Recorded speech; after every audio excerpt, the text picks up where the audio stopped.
আপনারা দেখবেন ঢাকাতে এমনকি খোদ মোহাম্মদপুরে বহু আবাসিক হোটেল রয়েছে যেখানে দেহ ব্যবসা হচ্ছে। আবাসিক হোটেলের অভাব নেই, দিনে রাতে হরদম দেহ ব্যবসা হচ্ছে। এই দেহ ব্যবসার বিরুদ্ধে আপনি নেতা, আপনি জনপ্রতিনিধি, আপনাকে কথা বলতে হবে। আপনি যতই মসজিদে টুপি মাথা দিয়ে আর দাড়ি রেখে নামাজ পড়েন, কাজ হবে না। ওই দেহ ব্যবসার বিরুদ্ধে কথা বলতেই হবে। জোরে বলেন ঠিক কিনা?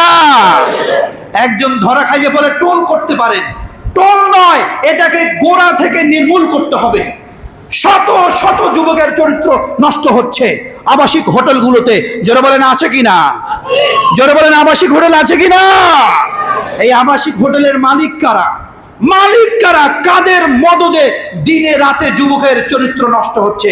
এগুলো যদি বন্ধ করতে পারেন তাহলে আমাদের ছেলেমেয়েরা, প্রজন্মরা ভালো কিছু শিখবে। যৌনতা এটা হলো এমন একটা পুত পবিত্র জিনিস, আপনি যদি এটাকে পুত পবিত্র ভাবে ব্যবহার করতে পারেন তাহলে আপনি সওয়াবের মালিক হয়ে যাবেন। সুবহানাল্লাহ বলেন।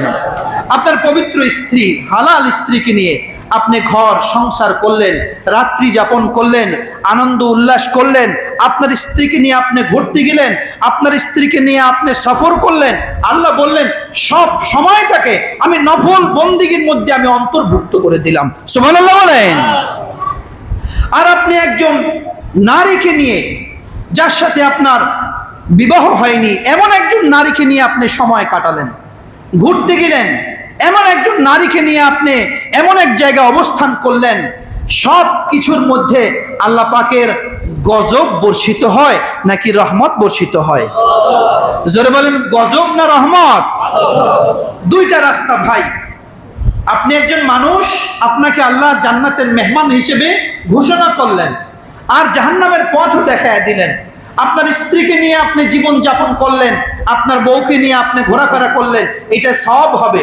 কিন্তু আপনার স্ত্রী না, তার সাথে বৈবাহিক সম্পর্ক আপনার নেই, একটা পর মহিলা, এটাকে নিয়ে আপনি জীবন যাপন করতেছেন, ঘোরাফেরা করতেছেন, আড্ডাবাজি করতেছেন, ফোনে যোগাযোগ করতেছেন। দুইটা রাস্তা, একটা হলো জাহান্নামের পথ, আর একটা হলো কি জান্নাতের পথ। আপনার একটা স্ত্রী তো হচ্ছে না। আল্লাহ রাসূল তো বললেন প্রয়োজন যদি তোমার হয় তুমি 2টা বিবাহ করো, প্রয়োজন হলে 3টা বিবাহ করো, বিবাহ প্রয়োজন হলে 4টা করো। এর পরেও ওই হারাম পথ, ওই হারাম জাহিলিয়াতের পথ, পরকীয়ার পথ, অপচর্চা, প্রেম, ভালোবাসার যে হারাম রাস্তা, এই রাস্তায় তোমরা হাঁটবে না, হাঁটবে না, হাঁটবে না। এটা জাহান্নামের পথ, এটা তো রাসূলুল্লাহ বলে দিয়েছেন। জোরে বলেন ঠিক কি না? তো আমরা কি হারামটা ধরবো নাকি হালালটা ধরবো? হালালটা আমরা চর্চা করব।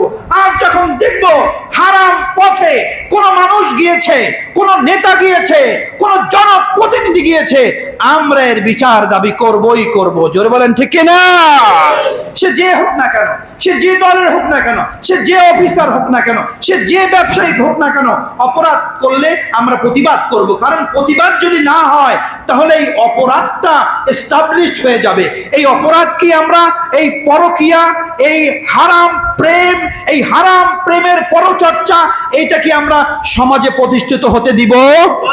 জোরে বলেন দিব? দিব না। কারণ কি? কারণ হলো আমাদের ঘরেও ছোট্ট ছোট্ট ছেলেমেয়েরা আছে, আছে না ভাই? ওই ছেলেমেয়েরা দেখবে যদি এটার প্রতিবাদ আমরা না করি, এইটার বিরুদ্ধে আমরা না বলি, আমরা আমাদের চিন্তা করি না, আমরা আমাদের প্রজন্ম, আমাদের ছোট্ট ছোট্ট 9, 10, ইন্টার যে আমাদের ছেলেরা মেয়েরা স্কুল মাদ্রাসায় পড়ে, ওদের নিয়ে চিন্তা করছি। যদি এই হারামের পরচর্চা, পরকীয়ার চর্চা যদি চলতেই থাকে, এটার যদি শাস্তি না হয় তাহলে আমাদের প্রজন্ম অন্ধকারে ডুবে যাবে। প্রিয় ভাইয়েরা জোরে বলেন ঠিক কিনা? আমরা আমাদের প্রজন্মকে অন্ধকারে ডুবতে দিব না। যেখানে অপরাধ দেখব সেখানেই আমরা কথা বলবো।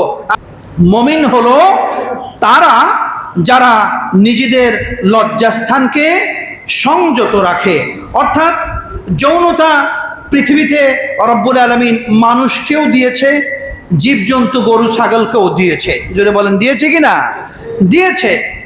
গরু, মহিষ, ভেড়া, বকরি, এদের যৌনচার, কিন্তু এরা হাটে ঘাটে মাঠে মানুষের মধ্যে বসেই যৌন ওদের যে আচরণগুলো এটা কিন্তু ওরা সম্পন্ন করে। আওয়াজ দিয়ে বলেন ঠিক কিনা? কারণ কি? ওদের লজ্জা শরম নাই। গরুর কি লজ্জা বোঝে গরু? কুকুর কি লজ্জা বোঝে? মহিষ কি লজ্জা বোঝে? না। এর থেকে আপনি বুঝবেন, আমি একটু কঠিন ভাবে বলতেছি, মনে কষ্ট নেবেন না।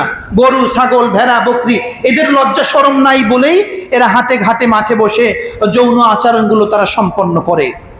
শ্রেষ্ঠ উম্মত আমরা মুহাম্মদুর রাসূলুল্লাহ সাল্লাল্লাহু আলাইহি ওয়াসাল্লামে আমাদেরকে বলছেন, তোমরা যখন সিজদা করো আল্লাহ রাব্বুল আলামিনের সেই আরশ মুআল্লা পর্যন্ত তোমাদের সিজদার তাসবির আওয়াজ পৌঁছে যায়। সুবহানাল্লাহ বলেন।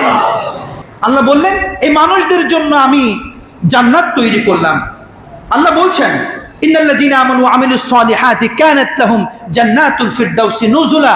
মানুষদের জন্য আল্লাহ পাক জান্নাত তৈরি করলেন। আল্লাহ বললেন এই মানুষেরা হলো ওয়াইজ ক্বালা রাব্বুকা লিল মালায়েকা ইন্নী জাইলুন ফিল আরদি খলিফা। আমাদেরকে আল্লাহ পাক খলিফা, প্রতিনিধি হিসেবে ঘোষণা করলেন। আলহামদুলিল্লাহ বলেন। তাহলে আমাদেরকে শ্রেষ্ঠ উম্মত রাসূলুল্লাহ বললেন, আমাদেরকে খলিফা হিসেবে ঘোষণা করলেন, আমাদের জন্য জান্নাত পালনের সেটাও ঘোষণা করলেন। আবার আল্লাহ বললেন উলাইকা কাল আনআম বাল হুম আদাল। এই মানুষদের মধ্য থেকে কিছু কিছু মানুষ আছে তারা চতুষ্পদ জন্তুর চেয়েও নিকৃষ্ট। জোরে খান নাউজুবিল্লাহ। এটাও তো আল্লাহই বলেছেন, জোরে বলেন ঠিক কিনা? আল্লাহ এর আগে বলেছেন এদের কান আছে কিন্তু এরা কান দিয়ে শুনবে না, চোখ আছে ওরা চোখ দিয়েও বোঝে না, অন্তর আছে কিন্তু অন্তর দিয়েও অনুধাবন করার শক্তি ওদের নাই। চোখ দিয়ে দেখছে কিন্তু দেখার মতো দেখে নাই, কান দিয়ে শুনছে কিন্তু শোনার মতো শুনে নাই, অন্তর দিয়ে অনুধাবন করেছে কিন্তু যতটুকু করার প্রয়োজন ছিল ততটুকু করেনি। আল্লাহ বললেন যখন ওরা পাপ কাজ করবে, ওরা অসম্পূর্ণ পাপাচারিতা অনাচারিতা ওরাই করে। ওরা কি? উলাইকা কাল আনআম বাল হুম আদাল। ওরা চতুষ্পদ জন্তুর চেয়েও নিকৃষ্ট। নাউজুবিল্লাহ বলেন। তো আমরা আগেই বললাম গরু, ছাগল, ভেড়া, বকরি এরা যৌন কাজগুলো রাস্তাঘাটে বসে করে, করে না? করে। কিন্তু আল্লাহ বললেন এই গরু, ছাগল, ভেড়া, বকরি যা আছে এদের চেয়েও কিছু মানুষ রয়েছে নিকৃষ্ট। এদের চেয়েও কিছু মানুষ কি রয়েছে? নিকৃষ্ট। কারা তারা? যারা নিজের যৌনতাকে সংযত করতে পারে না।